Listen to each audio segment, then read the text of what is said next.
Mia. Alamak Mio, dia punya.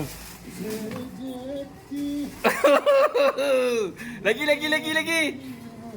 Udah. Bapa. Mio, betul ke Mio? Boleh lah. Ha? Tak dengan Kelabur saja Mio. Ya Allah. Rezeki betul. Okey Mia, sekarang ni kita timbanglah seekor-seekor Mia. Kita timbang seekor-seekor. Dia siap lah perut. Alright, mantap. Okey, dah siap belah perut Dah siap belah perut. 1 kilo 100. Okey, dah siap belah perut. Okey, yang ini 900 gram. Dah siap belah perut. Okey, kelabau.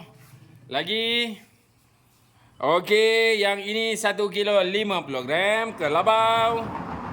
Mantap Abu, mantap. Oh, padu. 1 kilo 900 kelabau. Okey, alhamdulillah. Lagi. Okey, yang ini 1 kilo 100 kelabau. Okey, yang ini 1 kilo kelabau. Mantap. Okey, ini satu kali lah satu kali. Okey, 1 kilo 700, 1 kilo 650. Mantap, rezeki tak salah alamat. Mantap babu, mantap. Muka ala senyum. Mantap babu. Tamu, panau. Tak apa. Mencari rezeki itu standard, sama aja. Okey, mantap.